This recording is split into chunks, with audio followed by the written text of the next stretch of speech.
Bonsoir à tous. Le Jura fortement touché par les fermetures d'écoles. Selon les chiffres publiés par le ministère de l'Éducation nationale, le département a perdu 59% d'écoles depuis 40 ans.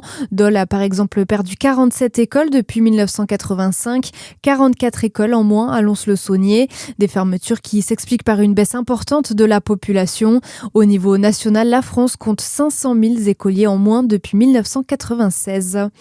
Un syndicat des enseignants dijonnais alerte sur la dégradation du climat scolaire. L'UNSA dénonce une dégradation brutale du climat, illustrée par l'agression d'une enseignante au Mar d'Or la semaine dernière. Pour les personnels, la gestion permanente des conflits et de la violence étouffe désormais leur mission première, l'éducation. Le syndicat appelle à un apaisement d'urgence pour protéger élèves et professeurs.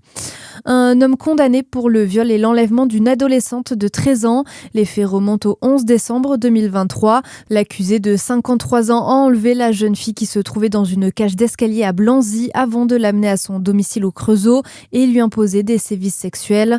L'homme multirécidiviste a été condamné par la cour d'assises de la Saône-et-Loire à une peine de 30 ans de prison. Les pompiers alertent contre les risques de bûcheronnage après plusieurs accidents dans la région. Hier, dans le Doubs, un tronc d'arbre est tombé sur un sexagénaire. Il a été retrouvé inconscient dans une forêt. Gravement blessé, il a été transporté à l'hôpital avec son pronostic vital engagé. Les secours incitent à redoubler de vigilance, à respecter les règles de sécurité, mais aussi à apporter les équipements de protection recommandés. Dans le reste de l'actualité, l'armée israélienne appelle les habitants à évacuer le sud de Beyrouth. Des bouchons monstres se sont formés autour de la capitale libanaise. Téhéran accuse Israël et les États-Unis de cibler délibérément des zones civiles. Pendant ce temps, en France, la diaspora libanaise suit les événements de très près et avec beaucoup d'inquiétude, comme l'explique Anthony Rihir, président de l'association Les Amis du Liban à Toulouse. On a tous peur à nos parents, on a tous peur à notre pays. J'ai peur pour mes parents, même s'ils habitent au nord de Beyrouth, mais avec tout ce qui se passe, je les contacte 3-4 fois par jour. Ils sont aussi stressés, ils sont aussi déprimés.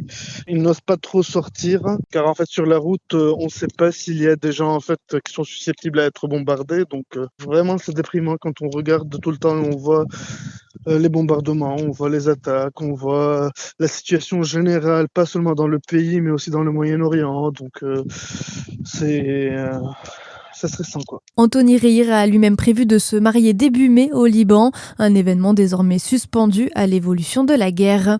Et puis le retour de Jalibert à la charnière, mais aussi de Nicolas Deporter et Yoram Moefana au centre. Fabien Galtier a dévoilé la composition aujourd'hui du 15 de France pour affronter l'Écosse samedi lors de la 4e journée du tournoi des 6 nations.